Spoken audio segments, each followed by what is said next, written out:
ఏ course నేర్చుకోవాలో తెలియట్లేదా? అయితే ఇనుమాటిక్స్ career guidance ని follow అవ్వండి. అంటే ఇప్పుడు మన క్వాలిటీ ఆఫ్ మ్యూజిక్ ఎలా ఉందంటారు ఇప్పుడు కంపారిటివ్లీ టెక్నికల్గా బాగుంటుంది, బ్రహ్మాండంగా బాగుంటుందా? Two advance. కానీ టైం ఎక్కువ లాగేస్తుంది నాగేంద్ర. అదే ఓన్ థింగ్. ఇప్పుడు తమన్ చేస్తున్నాడు చాలా కొన్ని సినిమాలు అయితే outstanding quality wise, the presence of the music. అలవైకుంఠపురంలో గొప్పగా చేసాడండి పాట. నేను చెప్తున్నా. ఓకే, అదే అలా వైకుంఠపురం మంచి మంచి మెలడీ సాంగ్స్, మంచి మెలోడీస్ సాంగ్స్ ఉన్నా కూడా ప్రెజెంటేషన్ చాలా ప్రెజెంటేషన్, ఆ డైనమిక్స్ పర్ఫెక్ట్ గా సెట్ చేశాడు. ఈవెన్ దేవి కూడా, దేవిశ్రీ ప్రసాద్ కూడా అవును తను చేస్తున్నాడు. అంటే ఇప్పుడు టెక్నాలజీ వచ్చేసింది కాబట్టి కొన్ని వాళ్ళు చైనాకి ఆటోమేటిక్ వచ్చేస్తుంది, అదే టెక్నాలజీలో వచ్చేస్తుంది. కానీ తమన్ ఏం చేస్తున్నాడంటే is doing lot of processing work. ఈ గాట్ సమ్ నాలెడ్జ్. అంటే రెహమాన్ దగ్గర వర్క్ చేశాడు కాబట్టి వాడికి మన దగ్గర వర్క్ చేశాడు. తర్వాత రెహమాన్ దగ్గర అంత చేయడం మీ దగ్గర పని చేసాడు, మన చేశాడు. అంటే టెక్నాలజీని ఎక్కువ స్టడీ చేశారు వాళ్ళు. అదేలేదు, మాకు అంత టైం ఉండేది కాదు. నేను కూర్చొని టెక్నాలజీ స్టడీ చేస్తే నీ కంపోజింగ్ పోతున్నాను, సినిమాలు పోతాయి. Correct sir, correct. అందువల్ల నేను టెక్నాలజీ మీద నాకున్న పరిధిలో నాకు ఒక నాలెడ్జ్ ఉంది, దాంతో వాడేవాడిని కంప్లీట్గా. నేను ఉన్నప్పుడు కూడా ఎన్ని వచ్చినాయి, ఏది లాజిక్ ఉంది, ప్రోటూల్స్ ఉంది, దాంట్లో వర్క్ చేశాను కంప్లీట్గా. తర్వాత అవును మీ టైంకి వచ్చేసి ఇప్పుడు రెహమాన్ అప్పుడు అక్కడ వర్క్ చేసేవాడు. అలా చేసాము. ఆ టెక్నాలజీ బాగా మాకు అర్థమైపోయింది. ఎంతైనా హోల్ మ్యూజిక్ నా చేతిలో ఉండేది, మా గ్రిప్ ఓపెన్, ధైర్యంగా ఎవరు ఏం చేసినా ఎవ్రీ నోట్ ఎవ్రీ రిథంలో ఒక కిచికి బుచ్చికి అన్నా కూడా నేను చెప్పిందే ఉండాలి అక్కడ. అంత డీటెయిల్గా వర్క్ చేసాం నేను రాజు. కానీ తర్వాత నేను రాజు వర్క్ చేసిన తర్వాత కోటి నాకు అలవాటు అయిపోయింది మ్యూజిక్. ప్రతి పాటని అంత పగడ్బందీగా చేసేవాడు. ఇప్పుడు జనరల్గా ఏంటంటే కొంతమంది కంపోజ్ చేసి కీబోర్డ్ ప్లేయర్కి ఇచ్చేస్తారు. అవునండి, అదొక ప్యాటర్న్. అంటే మ్యాక్సిమం ప్రాక్టీస్ అదే, అందరూ అలాగే చేస్తారు కీబోర్డ్ ప్లేయర్. నేను అలా కాదు, ఎవ్రీథింగ్ నేను కంపోజ్ చేసి కీబోర్డ్ ప్లేయర్ దగ్గర ఆ నోట్స్ కూడా నేను కరెక్ట్గా టోన్స్తో సహా. అదే ఇళయరాజా గారు చేసే విధానం. ఇళయరాజా ఆయన స్కోర్లో రాసేస్తాడు ఏ టోన్ ఏంటో స్కోర్స్. నేను ఆ టోన్ ఇంకా బెటర్గా విని విని నోట్స్ వాళ్ళు ఫీడింగ్ చేసేస్తారు. చేసిన తర్వాత నేను కూర్చొని ఒక టోన్ మార్చి సెట్ చేసేవాడిని. ఓకే, నా టేస్ట్కి నాకు ఎలా కావాలి అన్నట్టు చేసేవాడిని. అంటే ఇప్పుడు మీరు బేసిక్గా మీరు ఫైల్లోకి రావడం కానీ, లేకపోతే మీరు ఒక మాస్ మ్యూజిక్ డైరెక్టర్స్గా మీకు ఇండస్ట్రీలో కానీ పబ్లిక్లో కానీ ఇమేజ్ రావడానికి ప్రధానమైన కారణం మీకు చిరంజీవి గారితో హిట్స్ పడ్డమే. అంటే మీ పాటలు, వాటి గొప్పతనం, వాటి క్వాలిటీ అవన్నీ ఉంటుండగా. అంటే చిరంజీవి గారైనా కాదు, my music, our music we done for Chiranjeevi garu. Chiranjeevi కోసం చేసాం అంతేగాని మా music is there already. That's what I'm saying. మీ మ్యూజిక్ ఉండగా అది చిరంజీవి గారి మీద. ఇళయరాజా గారు వచ్చి తెలుగులో ఒక రెవల్యూషనరీగా ఉండేది ఆయన సాంగ్స్ అని. అవును, ఎప్పుడైతే నేను రాజ్కోటిగా మేము ఎప్పుడైతే ఎంటర్ అయ్యి ఒక న్యూ ట్రెండ్ ప్రజెంట్ చేసాం, ట్రెండ్ సెట్టింగ్ చేసిన తర్వాత ఆయన కూడా కొంచెం బ్యాక్ ఆఫ్ అయ్యాడు. మీకు ఫస్ట్ పిక్చర్ అది మీకు గుర్తుంది లేదో నాకు గుర్తుంది. Lankeswarudu was the first picture to break the trend of Ilaiyaraaja in Telugu. Lankeswarudu very later on అది. మీరు అసలు ఆ పాటలు మాకు దాసనండ్ర ఆఫీస్లో ఆయన వినిపించగా విన్నాం. చాలా మంది ఇళయరాజా చేశారు, ఇళయరాజా చేశాడు ఈ పాట అని అడిగారు. సో అక్కడి నుంచి మీరు అంతకు ముందు నుంచి మీకున్న, బట్ ఆ సినిమాల పాటలతో మీరు నార్మల్గా ఆయనతో కంపారిజన్ కాదు, నో కంపారిజన్ కంపోజర్, లెజెండ్ ఆయన, లెజెండ్. బట్ మా స్టైల్కి కొంచెం ఆయన కూడా, అంటే ఆయనది ఒక సింపుల్ స్టైల్ ఉంటుంది, సింపుల్ ఒక ప్యాటర్న్స్, మెలడీ క్లియర్గా ఉంటుంది, ఇలా ఉంటుంది. మాది డైమెన్షన్స్ ఎక్కువ ఉంటుంది మా మ్యూజిక్లో. మీ డైనమిక్స్ వేరండి, రిచ్నెస్, గ్రాండియర్నెస్. జుమ్మనే తుమ్మెద వేట, ఈ రిథమ్స్ అంతా వీ క్రియేటెడ్. తర్వాత బాంబేలో అతను ఎవరు, దేవదాస్ అంతా చేసాడు, ఎవరు మ్యూజిక్ కంపోజ్. బాంబేలో ఆల్మోస్ట్ ఆల్ మా రిథమ్స్ని they started to do that. అంటే ఈ కొత్త ప్యాటర్న్స్ అంతా we created here. Ismail Darbar almost మా రిథమ్ ప్యాటర్న్స్ అని వాడేవాడు ఆయన. ఓకే, అంటే కొత్త patterns, not only Telugu, in India we are the creators for the new patterns. I will challenge for that. మీరు చూడండి, వినండి. మీ కెరీర్లో మీరు ఏ పర్టికులర్ పాయింట్ ఆఫ్ టైంలో ఎక్కువ ఛాలెంజ్ ఫేస్ చేశారండి? ఛాలెంజ్ అంటే ప్రతిసారి చిరంజీవి గారి సినిమావే ఛాలెంజ్. అంతేనా? అదే భయం వేసేది మాకు. చిరంజీవి గారి సినిమా అంటే ఛాలెంజ్, రీచ్ ఎక్కువ అది. ఇప్పుడు నెక్స్ట్ బాలకృష్ణ గారు తర్వాత ఇంకా నాగార్జున, వెంకటేష్, ఇంకా అలాగా నెక్స్ట్ అది అలా. బట్ అల్టిమేట్గా చిరంజీవి గారు ఆయన సినిమాకి మ్యూజిక్ అలా రీచ్ అయ్యేది. ఇప్పుడు అన్నీ కొండకోన ఈ బీట్స్ అంతా మేము క్రియేట్ చేసేవాడు. పాటతో పాటు పుట్టేది. చిరంజీవికి డ్యాన్స్ ఇలా ఉండదు. చక్కిలి గింతల రాగం ముత్తిస్తుంటే తార తారి తట్టెరి డట్టెర దానికి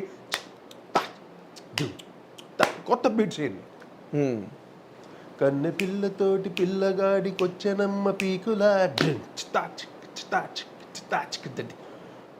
beat first time we created for that song. Chiranjeevi garu మిమ్మల్ని బండెక్కువ ఫోక్లో అది కొత్త beat. All the beats we are created. ఊరికే రితమోడి కొట్టి వాంచారని కాదు, పాటతో పాటు పుట్టేది బీట్. ప్యాటర్న్స్ మీరు క్రియేట్ చేశారు. We created that. Yes yes. అందుకే నేను ధైర్యంగా చెప్తాను. అంటే మోర్ రిథమిక్గా నేను ఎక్కువ కాన్సన్ట్రేట్ చేశాను సాంగ్స్. అఫ్ కోర్స్ మెలడీస్ అందరూ చేస్తారు మహానుభావులు. అవునండి. అంటే వాళ్ళకైనా మించిన మెలడీ మనం ఎక్కడ చేయగలం. Yes yes. పైగా మీరు వాసురావు గారిని మీ కళ్ళు ఎదురుగుండా చూశారు. ఆయన కొంచెం మెలోడీని ఫాలో అవుతుంటే కొంచెం అతను స్లైడ్ అయ్యారు. అంటే అది కమర్షియల్ ట్రెండ్ ఇది. ఎస్. ఇక్కడెక్కడ డ్రాప్ అవ్వకూడదు. మెలడీ ఉండాలి. ఇప్పుడు ఈ రోజుకి నాకు అమెరికాలో నేను షోస్ చేస్తాను, రెగ్యులర్గా పిలుస్తారు నన్ను. ఎందుకంటే ఆ పాటలు ఇక్కడ దిగిపోయినాయి అన్ని. Why the beat, the electronic, the orchestration, popular music, the melody. Popular music. Yes, melody ఉంది. మెలడీ ఉంది. రాగం ఏదో ఒక రాగం ఉంటుంది. అవును. మీరు ఎక్కువ మధ్యమధ్యలోనే అన్నీ ఉంటాయి. శివరంజన్ ఉంటుంది, తర్వాత మోహన్ హంసానంద్ ఉంటుంది, మోహన్ ఉంటుంది, ఆల్ మిక్స్డ్. అవును. నేను పర్టికులర్ ఈ రాగంలో చేయాలని ఏ పాట నేను చేయలేదు. అది పుట్టాలి అంతే, అది రావాలి. కూర్చుంటే మీకు ఆ కల్చర్ ఆఫ్ నాలెడ్జ్ ఉన్నదా ఏంటి అంటే నార్మల్గా ఈ రాగాలు ఇవి రాగాల నాలెడ్జ్ ఏం చేస్తావు? రాగాల పేరు చెప్పగలవు. నువ్వు రాగాల పేర్లు చెప్పగలవు. ఆ రాగంలో ఉన్న సారాంశం తెలుసా మనకి? ఏ రాగంలో సారాంశం ఎవరికి తెలుసు?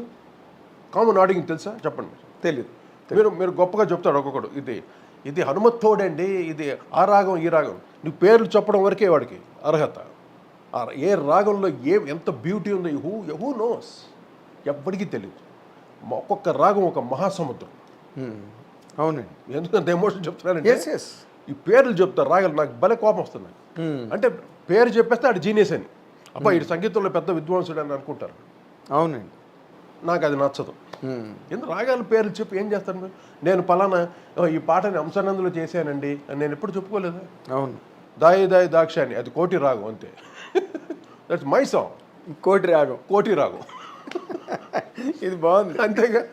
ఇది నేను దాక్షాయని, అదే దాయి దాయి దాయి దాక్షాయని దందరదానని దాదారి, ఇది హంసానందులో చేశాను. I never said. అది హంసానందులో కూర్చుంది అంతే. ఓకే.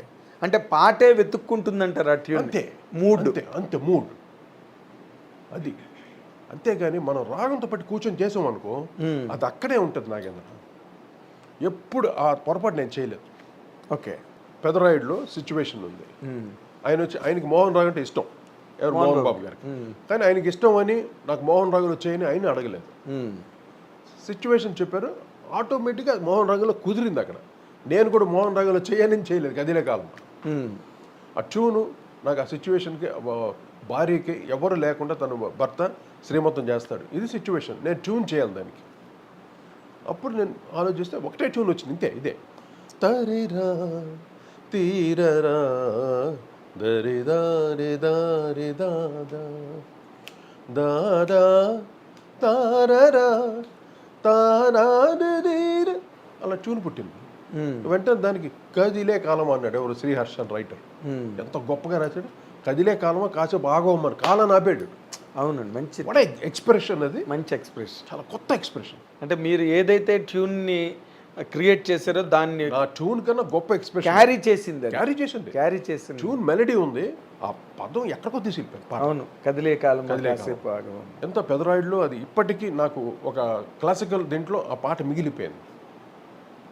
అలాగే ఏది ఇంకోటి చేసినది ఇదేలే తరతరాల చరిత్రం. అవును. అది జేసస్ గారు పాడారు. అవునండి. ఆ పాట కూడా అది ఆల్మోస్ట్ ఆల్ కన్నడలో ఉంటుంది. అది కన్నడలో చేయలేదు. ఇది కూడా చెప్తున్నా.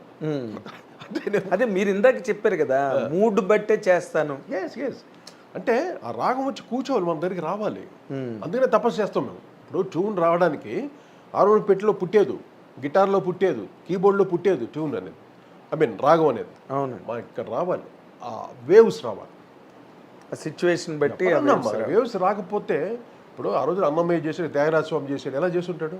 రాముల వారి మీద భక్తితోటి రాగాలు పుట్టి ఆ భక్తి రసంతో పాడాడు ఆయన. అన్నమయ్య ఆ భక్తి రసంతో పాడాడు, మూడ్. అంతేగాని ఇది రాగం, ఈ రాగంలో ఇది జతులు పెట్టాను. తర్వాత రీసెర్చర్స్ రీసెర్చ్ చేస్తే చెప్పాలి ఇది పలానా రాగం, ఈ రాగంలో ఈ స్వరజతులు వాడారు అని రీసెర్చ్ చేసి చెప్పాలి. అంతేగాని ప్రతి ఒక్కళ్ళు దీన్ని క్రియేటర్స్ చెప్పకూడదు పేర్లు. క్రియేటర్స్ నువ్వు అడిగావు అనుకో, నాగేంద్ర మీరు నన్ను అడిగారు, సార్ ఇది ఏ రాగంలో చేసేస్తారంటే అప్పుడు నేను చెప్పడానికి సార్ పలానా ఇది రాగం అండి అన్నట్టు. అవును, అంతేగాని ఎత్తుకోవటమే రాగాల పేరు చెప్పేస్తే మనంత మాత్రం మనం గొప్ప అనుకోకూడదు. First of all I hate that. రాగాల పేర్లు చెప్పి చాలా ఇది ఉంటుంది. They think the genius. అదేలేండి, సూడో very wrong, that's very wrong. అదేలేండి, ఒక్కొక్క రాగం మహాసముద్రం కన్నా గొప్పది. ఒక్కొక్క రాగం అండి, ఒక్కొక్క స్వరం. ఏంటి స్వరం? ఒక షడ్జమంలో ఉంది, ఎంత ఎంత ఉంది తెలుసా షడ్జమంలో? ఒక సా అంటే ఆ సాని కరెక్ట్గా నిలబట్టగలగాలి ఒక షడ్జమాన్ని. ఎంత గ్రేట్ ఒక్కొక్క స్వరం. ఏం మ్యూజిక్ అంటే ఊరికేనా? కొందరు మహానుభావులు చేస్తున్నారు పాటలు.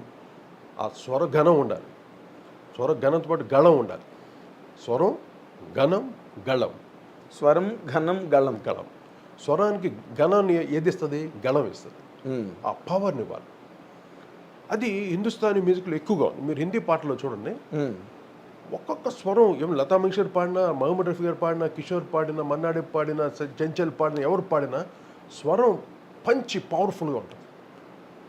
మనం కొంతమంది పాడేది వేగ్, అలా కొంచెం లైటర్గా ఇచ్చి అలా వదిలేస్తారు స్వరం. ప్రతి స్వరాన్ని హార్మోనియం వాయిస్తే ఎంత పవర్గా వస్తుంది ఒక స్వరం, అంత పవర్ఫుల్గా పలకాలి వాయిస్ అంటే.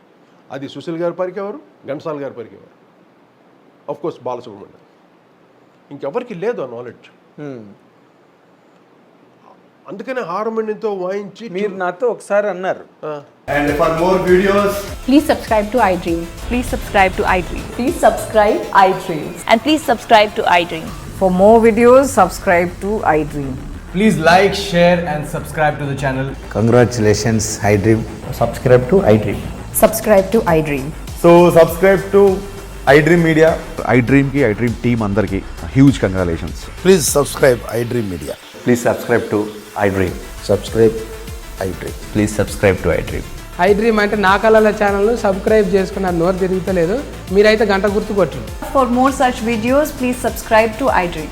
Subscribe to iDream. Please subscribe to iDream. Please subscribe iDream Media. Please do subscribe to iDream. Please subscribe to iDream Media. For best entertainment and information, please subscribe iDream. And don't forget to subscribe to iDream.